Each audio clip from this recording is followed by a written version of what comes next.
Let's see if we can start this. Here we can start that. Let's start.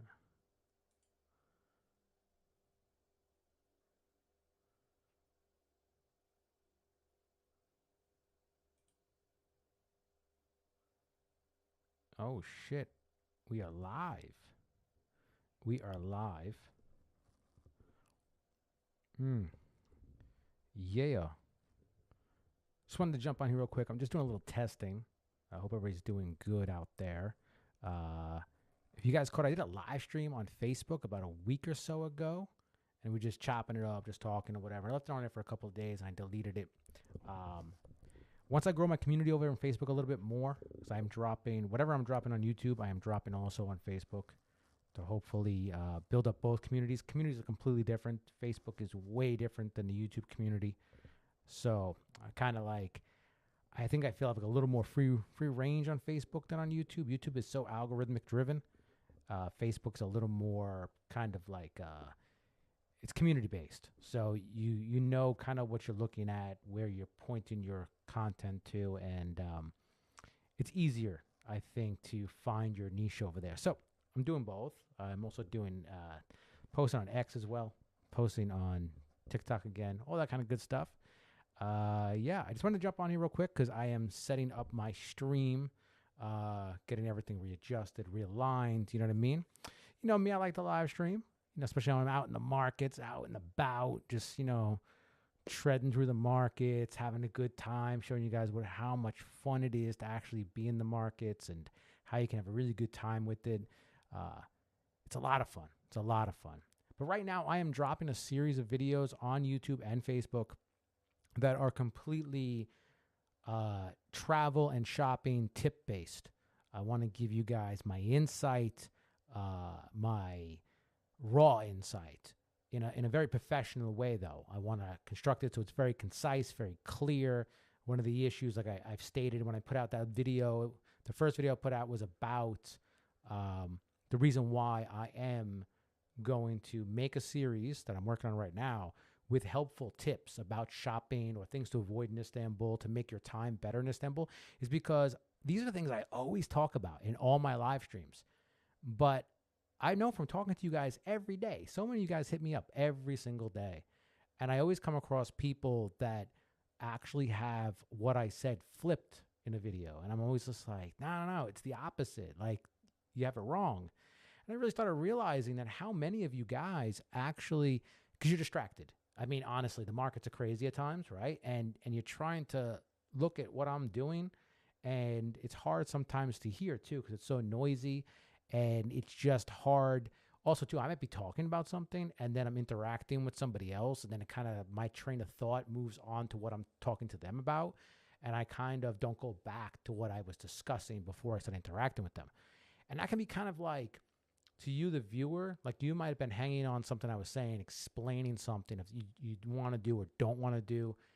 And then I don't get to complete that because of the live action, you know, being live in the markets. Most people, okay, all people, not most, all people that do market videos don't do them live. You know, I'm the one person that really got into that, of adding that into my channel, of doing live videos. And it's kind of difficult at times because it is busy. It's chaotic. You know, there's a lot going on, and I'm trying to explain to you guys and give you guys valuable information, but at the same time, show you the rawness. And a lot of times what I'm saying gets kind of lost in the mix. And I know that from talking to you guys. And listen, there's a lot of really good tips that I drop in videos, but like I said, it gets overshadowed by what I'm showing. It gets overshadowed by the loudness, the environment I'm in. So I kind of feel like, listen, sitting down, talking to you one-on-one, dropping this series of videos is going to allow me to just really be straight to the point, be on point with a topic, something you can listen to and say, okay, you know, he said X, Y, and Z. So I need to put this back in my head, knowing when I go there that, you know, I got to check for this. I got to check for that, or things like that. We're going to cover a lot of different topics. We're going to talk haggling. You know, we're going to talk haggling for low quality versus middle quality and high quality. You know, a lot of people, some of you guys, hey, Chris, I don't want to offend anybody in the markets. Like, I don't want to be offensive. when I give them an offer, I don't want to insult them. And I understand that. I really do. I've been with a lot of people as far as hanging out in the markets, and a lot of people have different approaches when haggling. They don't want to offend. And I agree. I mean, you don't want to offend anybody, but also too, like, haggling is part of the culture, and it's part of Istanbul. It's Istanbul. Everything's negotiable in Istanbul. So you kind of have to have that idea that you kind of understand what you're looking at and what they're asking. And like I said, if you spend any time in the markets, you're going to automatically see, like, okay, this is terrible low quality that I'm looking at right now. And then you're going to go throughout your day and walk around and be like, oh, this is pretty nice. This is pretty good. And then you're going to get to a place and be like, wow, this is really nice. Like, this is high quality. This is different. And you got to know in your mind, like, okay, we started here and we saw crap, and that guy was asking $30, and then we were here and that was pretty decent. He's asking 200, but then we over here, and this is like, for most people will look at it and be like, yeah, that's real. That looks real to me. And they want 500. And you kind of have to say, like, all right, well, how do we approach the haggle here, right? Like, you know, what am I buying? What do I want? You know, what's the reality of where I can go with the prices?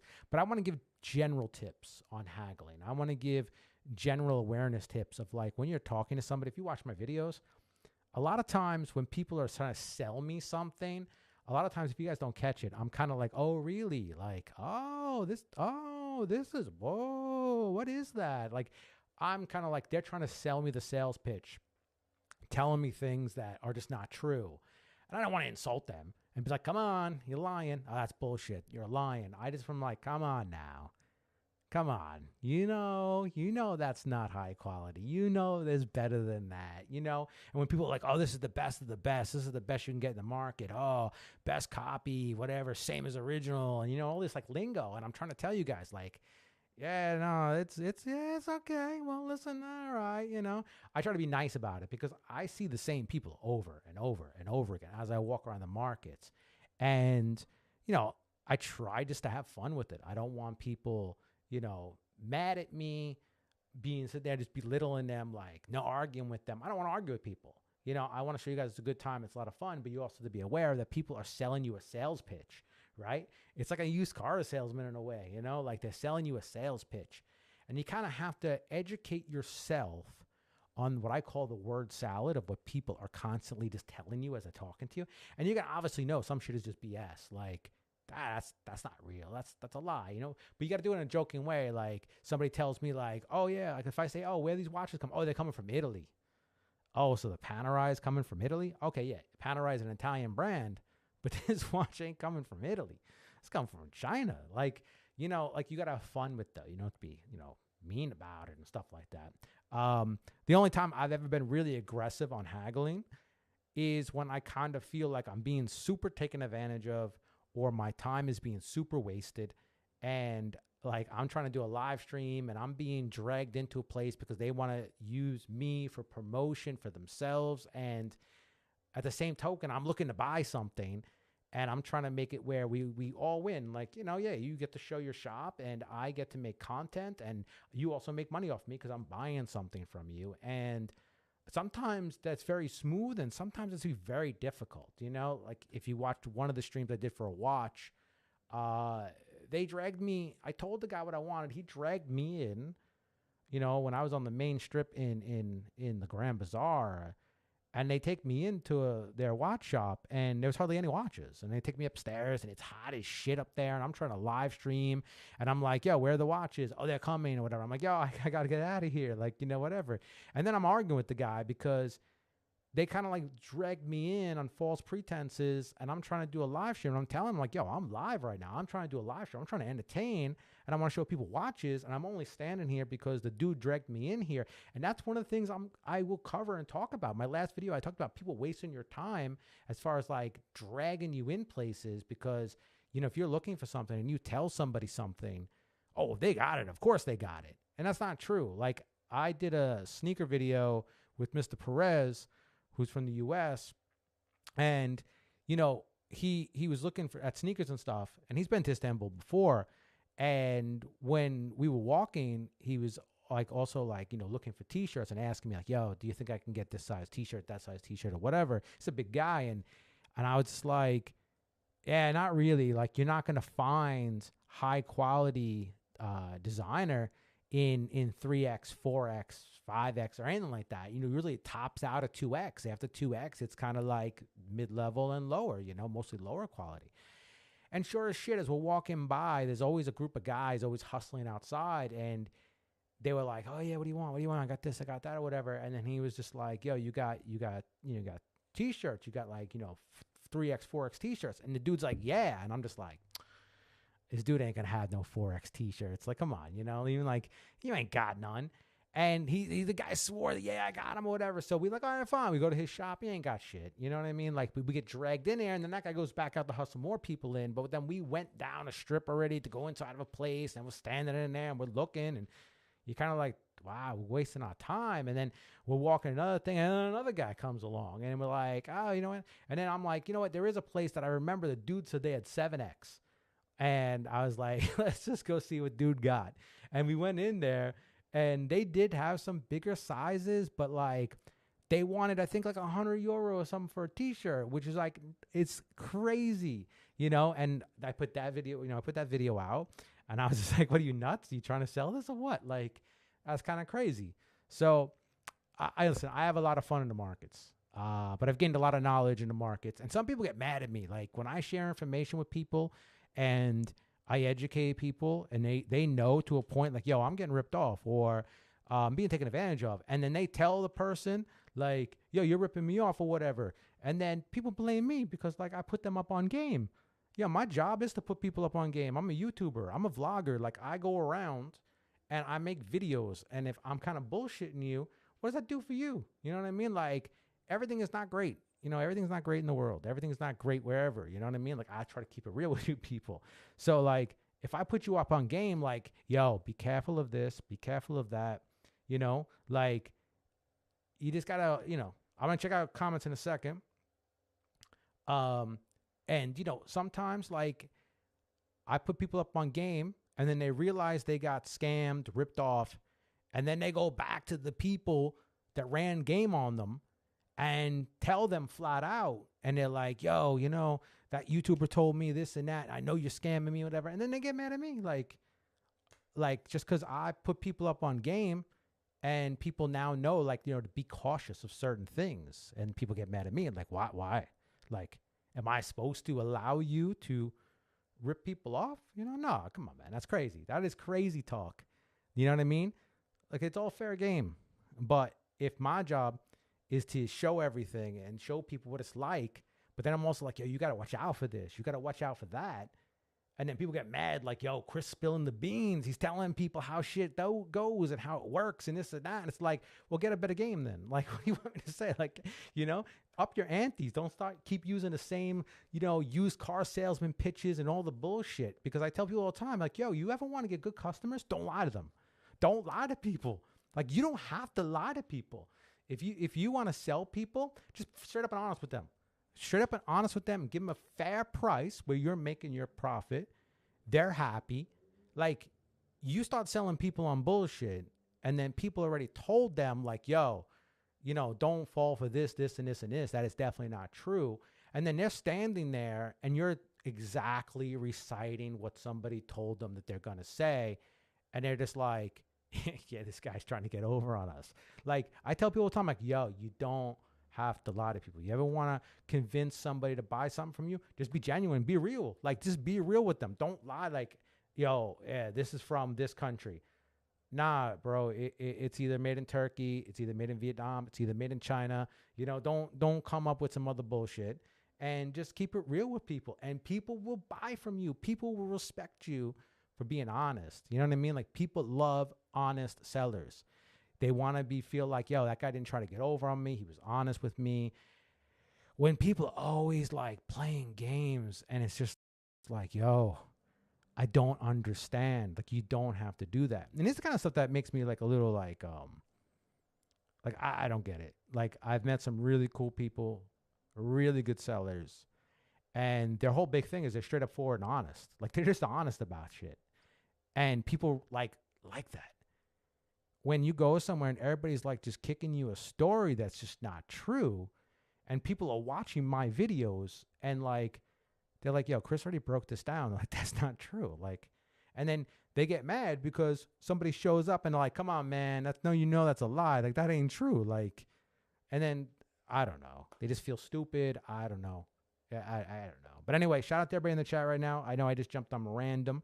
Shout out to Lee, Yaldes. I'm actually in Istanbul. Need you up. Well, Yaldes, if you have any questions about Istanbul, just hit me up on Instagram. That's the best way to get at me. Instagram or WhatsApp. Just look in the description box of any of my videos. My Instagram and WhatsApp is there. Let's see, Andrea, Chris, thanks for recommendations. Cocoa bags, I dropped them today. Cool. Yeah, Cocoa's good. Cocoa is it's a hidden secret VIP shop. They don't publicize it in any way. That's what I really like about that. I met them like almost 2 years ago, and it's a random story of how I met them. I met them sitting at a cafe, and they had seen my videos around. And they were like, yeah, we're building this new shop. You got to check it out. People always try to say that to me. Like, people always say that to me. They're like, yo, we watch your videos. I'm building a new shop. I'm doing this. I'm doing that. Come, this, and that. And I'm always like, yeah, but what are you offering to people that nobody else is already offering? Like, are you offering, like, quality service? Like, are you offering, like, honest service, a good atmosphere? People, like, listen, man. There's so many scams. I could talk about scams all day because so many of you people tell me of issues that have happened, things you're dealing with currently, things you've been dealing with for months. One guy's been dealing for an issue for over a year. It's crazy. But you got to watch out for that. The one you got to watch out for right now, I get spammed on YouTube every single day by online YouTube pages that are selling bags, and I have to go in and block them and this and that, but it's all spam. It's all like stupid spam. They say stupid stuff, but they're trying to link you back to their YouTube page, which then sells bags or whatever. So be careful. Don't buy any of that kind of stuff. I don't know who these people are. I've contacted them, telling them to stop or this or that or whatever. If you want me to review one of your bags, cool. Send me a bag that we can do it that way or whatever. But nah, they don't care. They just figure this is their game, man. They like to do this shit with a spam you. Hopefully one of you guys falls for it. That's what they want to do. So if you see any of that stuff, people promotions and links or trying to put their name in comments on Instagram, my Instagram stories, people post it there. Not stories, on Reels. That's why I don't post photos any longer. I only do stories on YouTube, and randomly I'll post a Reel. Is because people can comment on there and post their IG that they're selling stuff. I don't know these people. I don't know it. Like, shops have done it in the past in Istanbul, and I told them, like, yo, don't ever come to my IG and post your shit on my IG. Like, no, I don't want people thinking like I'm kind of involved in you in any freaking way. Like, I don't know you. Like, don't do that. I don't know you. I don't know your shop. Even if I do know your shop, no, like, you don't post up in my shit. You know what I mean? Like, because I don't know, right? There's a lot of scam stories, and I got a couple in here, so I'll talk about it real quick. But like, there's crazy scams. So, people ask me, Chris, where can I find this, that in high quality or whatever, right? And I've recommended multiple places to people, and they go to Istanbul, and they go to a couple of the places, and they kind of fall, unfortunately, for what is like the long game scam that I like to call, whereas like the seller tries to butter you up, right? They're trying to butter you up for the ultimate play. They're trying to get you so you kind of feel comfortable with them. They're trying to get a backstory out of you. They have their own backstory, and you got to don't fall for any of that shit. Numero uno, don't ever fall for that. Be about your business. Say less. We're going to go into this even more. I said this about the taxi cabs, but we're going to go into this about how to deal with commission-based sales guys and how they try to butter you up and this and all stuff like that. And he unfortunately fell for this, where he was in a store and he had gone to a couple of different VIP shops and he liked one more than the others. And unfortunately, he kind of bonded with the seller to where he had the information for the VIP shop, like the contact number, everything like that. But the seller was like, yo, man, if you ever want anything, we ship worldwide. And like, yo, here's my WhatsApp number, which is kind of like the mistake right there. That's where he made the mistake, because you're in a VIP shop that's owned by somebody, and the seller is a commission-based sales guy. Like, in 6 months, he won't be there. He'll be somewhere else, most likely. He'll work at somewhere else. He'll go somewhere else. Business slows down. He'll go where the business is at and then just keep jumping.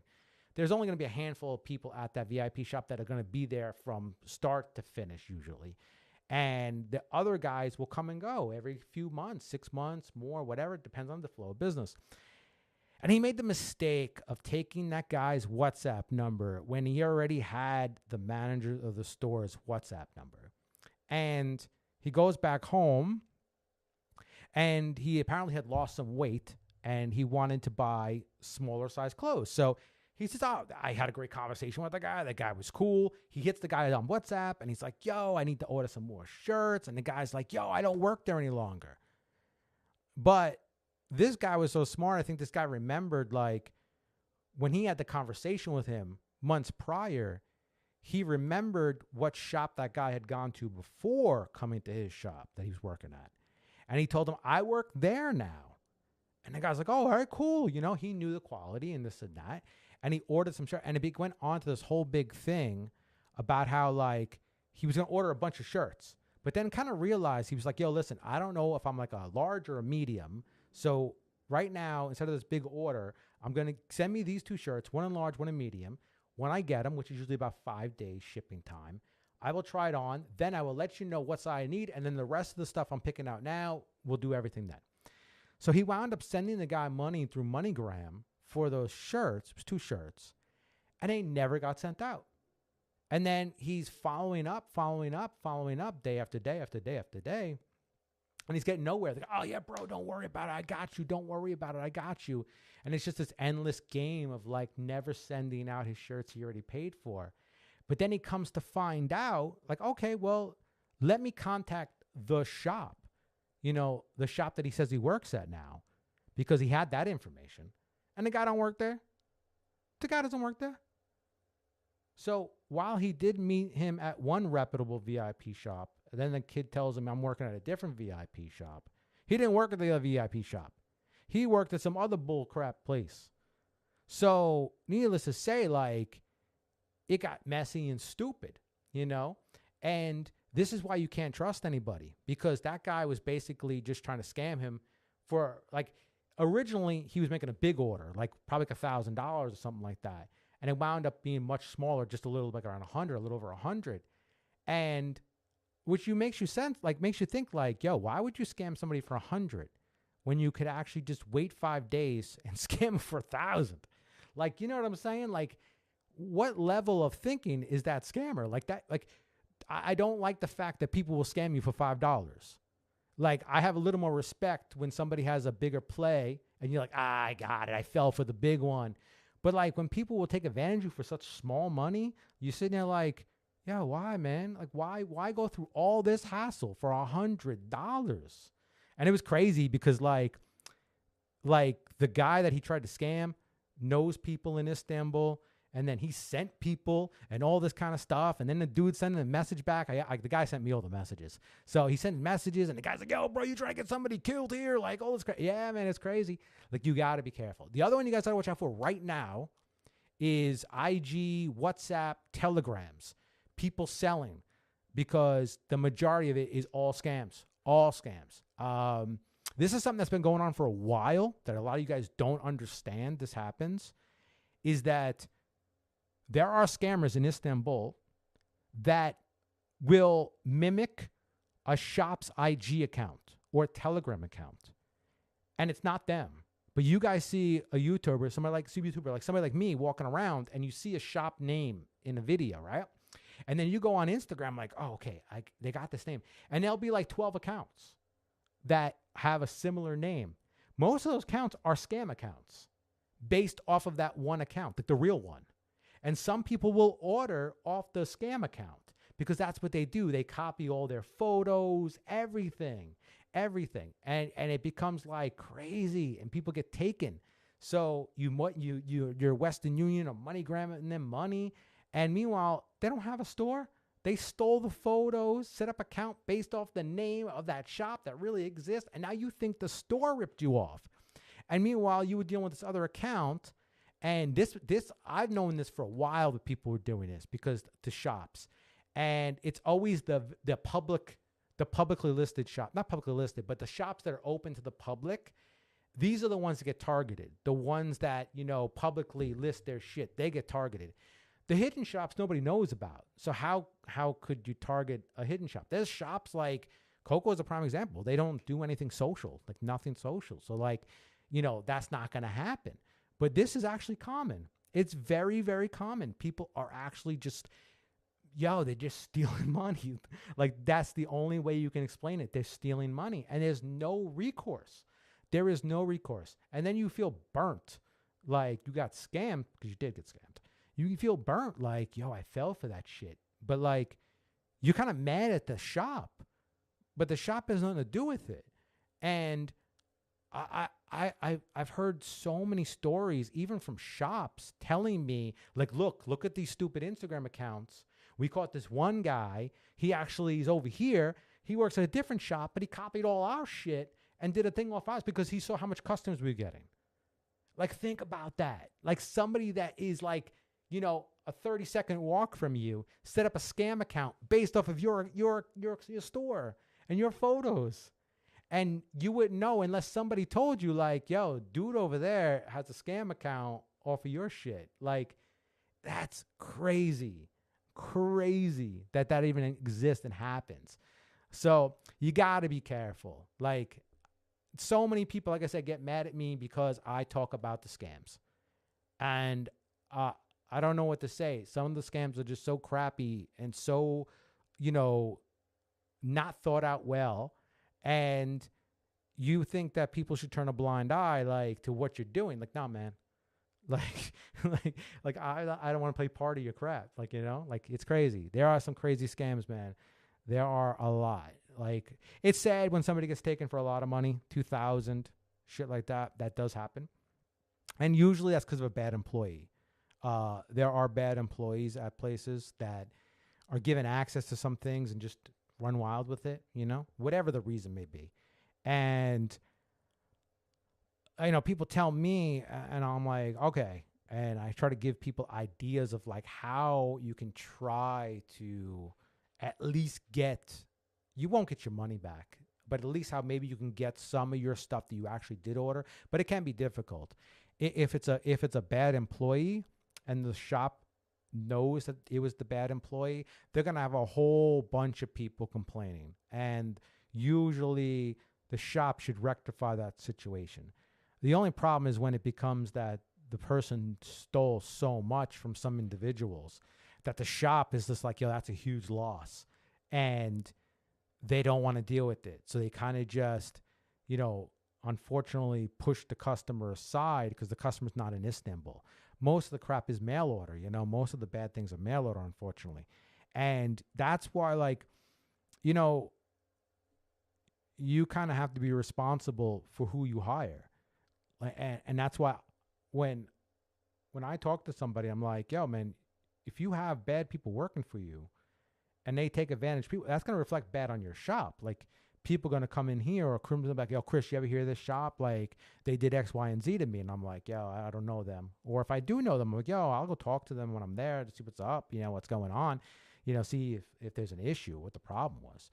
And I tried to explain to some people, like, if they work for you and knowingly this happened, then if people get ripped off, they're going to be mad. Like, and they're going to look at you negatively. So it's better to cut that employee off, fix the situations, and this way everybody's happy. But sometimes I guess the money is just so big that people don't care. And I don't know. Like I said, I'm just on here talking this shit right now. I don't want people to get scammed. Like I said, there's a lot of crap that's going on. There's a lot of shitty scams. And you just need to be careful. There are good people. There are very good people in Istanbul. There are people that want people to be happy. They don't want the drama in their life. They don't want the problems. And then there's people that is like, yo, man, I'm taking I'm taking whatever I can get from somebody.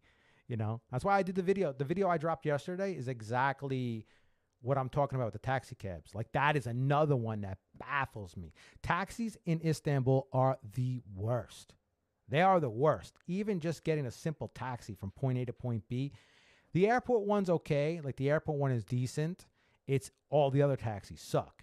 And I would suggest always using the Uber app in Istanbul. It's going to be yellow taxi. Uber, there is no private Uber that I know of in Istanbul. They kicked them out years ago. So it's yellow cab works on the Uber system, which is fine. But I find that because you have the app as an in-between to give you a voice. Whereas when you just go jump in a taxi or your front desk worker at the hotel calls you a taxi, everybody's in on everything. And, you know, unfortunately, you find yourself sometimes in situations where, like, I've heard, you know, people tell me unfortunate situations of them getting robbed. I know other situations where people get taken on like crazy rides across from Europe into Asia and back. Meanwhile, they were 15 minutes away from where they got picked up at, and it's a 2-hour trip. And the person's trying to charge them X amount of money. Meanwhile, the whole time, the person was telling me, oh, I'm sitting there like, yo, where are we going? It happened to me one time when I was in Asia. Dude purposely made a right instead of a left just so he would have to go way out of the way to take me to the ferry. And the whole time, I'm like, yo, bro, where you going? Like, I've been here multiple times before. Where are you going? And he just played dumb. He just played dumb with me. And I just kept telling him, like, yo, bro, you're messing with the wrong person. I'm like, yo, you need to stop and let me in. And he just kept going. He did not care. He did not care one bit. And I'm just like, yo, is this dude serious? Like, and yeah, they are serious. I remember getting in a cab with somebody in Istanbul. We get in a cab, tell him where we're going. We're going in a straight line, a straight freaking line. And he's like, no, get out. Because they don't want to take you. So there's cabs that like sit outside on some side streets, and they will not take you unless you're going in the area they want to go. And you're like, what are you doing here then? Like, so it's all opportunity. Like, if they're opportunists. So if they see that they can milk you for money, or maybe you're going someplace where they can take advantage of you even more. And it's just like a seedy thing. And then with the shopping ones, even crazier. The fact that they will actually call the shop. I remember one time a person gave the driver my phone number. And I'm in Istanbul, and I have an Albanian number. And the person, the taxi driver, think about this. He's calling an Albanian number. You know, Istanbul is, you know, plus 90. I'm plus 355. And this dude calls me, and I'm like, yo, bro, I speak English. And he's like, and I knew. And I said, yo, you trying to find out what my store is? You got one of my customers in your car? And he's like, and I was just like, yo, man, I don't know what you're doing, but I'll find you. Like, I tell people all the time, like, yo, man, don't get scammed like that, you know, because they will drop people off nowhere near where they wanted to go just because the shop said, no, I'm not giving you any money. Like, and people get out and they're like, where are we? And they're nowhere. They get taken across the water. You know what I mean? Like, that's how mad a taxi cab driver can be, because they're like, oh, I was going to make some money off this person. You know what I mean? Like, crazy. Like, you're getting paid for a job to drive a taxi, and you're trying to milk people. So, listen, man, it's a lot of fun, Istanbul. You just have to be wise to what waits you, you know? And like I said, I was very pointed in that video I made. Don't be like, you know, flashy. Don't act a certain way, you know. Just be about your business and say less, man. The less you say in Istanbul, the better. Even when haggling, the less you say. If you could do a little research on the items you're trying to buy and you stick to that, don't give too much information. But then also, like, when they give you bullshit information, then you know. Everybody's looking to see how somebody plays their hand. So if somebody says bullshit information and the person buys it, but like buys the information, like if a seller says BS and the person buys it, they know, like, oh, this person doesn't know. So they can go a little higher on the price and try to see what they can get. If you, like, just keep it simple and say a couple of things and you catch them in a couple of lies, then they know, like, all right, dude's not falling for it. You know what I mean? So there is ways to do it in a very nice way to help you out. Like, but honestly, saying less, you know, because I've been in shops where people just come in and say crazy shit. And then the seller just knows that, like, this person has no idea what's going on. Because I'm even standing there like, why would they say that? Like, why did that person come in and say all that shit when it's like they look stupid? Because they just played themselves like they have no idea what they're talking about. And they came in saying it. And you're like, how are you going to win that haggle? Like, it's not going to work.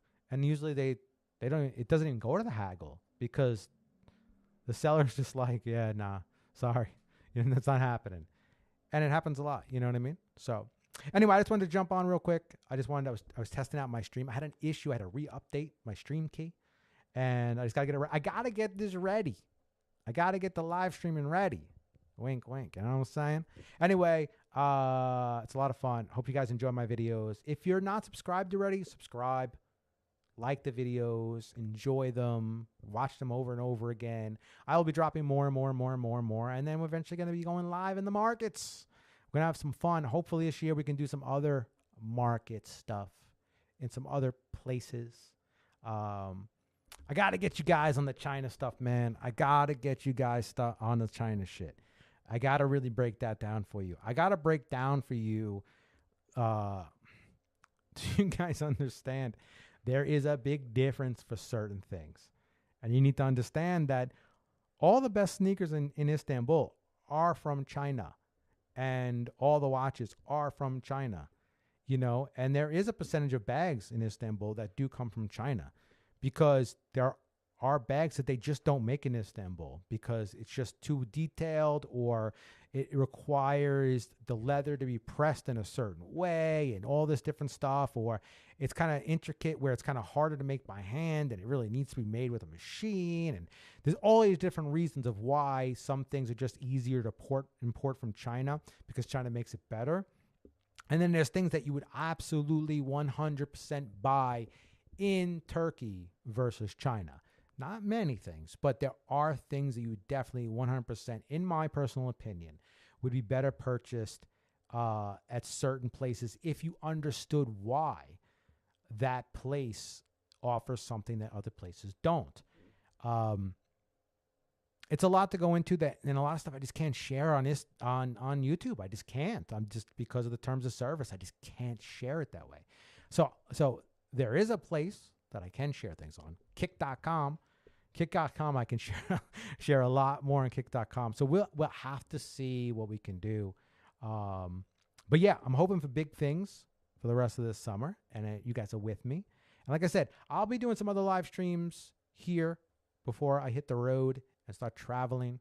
And yeah, we're going to have some fun. We're going to have some fun. This year, I do want to focus on, getting you guys prepped for haggling, getting comfortable in the markets. I think that's the theme this year, is to get you guys educated on just being comfortable. Like somebody today hit me up and they're like, yo, Chris, this place is crazy. I'm lost. I don't know how to find these places. What's, blah, blah, blah. And I'm trying to help them. And I'm like, yo, like, look for this, look for that. And I understand a lot of you guys, like I said, the best way to have the best time in Istanbul is to prepare yourself for Istanbul. Pre-gaming, getting ready, figuring out where my hotel is, where all the shopping is, where all the sightseeing stuff is, where I'm going to be doing this, that, and this day, and just knowing how to make it easier on yourself. And also, too, another thing I want to bring up for you guys that are watching, shop early on in your stay. Do not leave your shopping for the last 1 or 2 days of your stay. I don't know how many times somebody does all their shopping the day before they leave or 2 days before they leave. And what happens with that is you may buy things that are the wrong size. You may buy things that you realize later there's an issue with them. And when you're buying high quality places usually have guarantees. You can go back, switch it out, anything like that. You know, there's an issue notice. I recommend, if you're a high quality shopper, right? You're spending that money, you're trying to get the best of the best. Do it early on. If you're going for 5 days, 7 days, do it within the first 2 days that you're in Istanbul.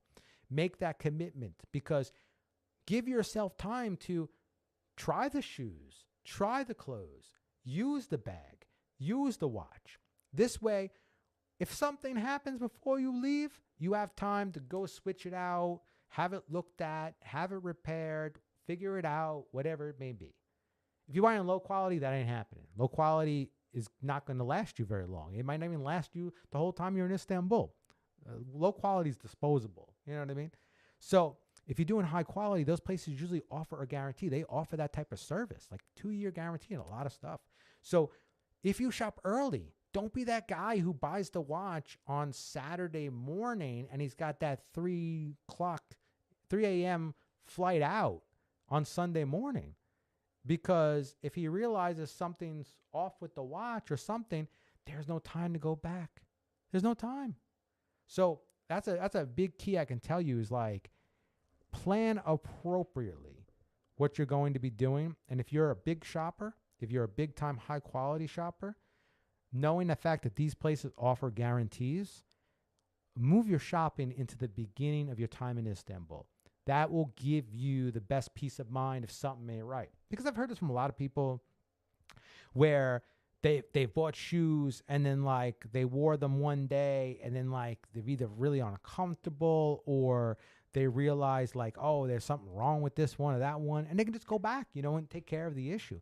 But if you save all your shopping for the last day or the last 2 days, and then on your, say you 2 days, the next day you have something else planned and you can't make it back because maybe you're staying over in Tassim Square area or Shishli or something like that, or you're staying on the Asian side and you can't get back over to the Fatih area, Grand Bazaar area, you know, you kind of screwed yourself, you know? And that's why I would kind of say, like, you have to think about it and plan. And this is the type of stuff that I've learned over doing this for years, is that I've learned from so much from you guys.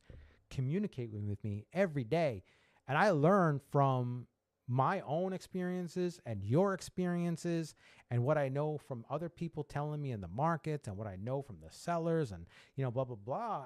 And I can kind of put it all together and try to figure out, like, yo, this is the best practice. This is the way you should do it if you want to actually reduce getting set up for scams, reduce headaches, stuff like that, save you time, save yourself money, give yourself just a much more enjoyable trip. Anyway, I'm going to call it a night. It's your boy, Chris, and how we do. And yeah. Anyway, thank you for watching. And until next time, peace. I'm going to end the stream now. I'm going to end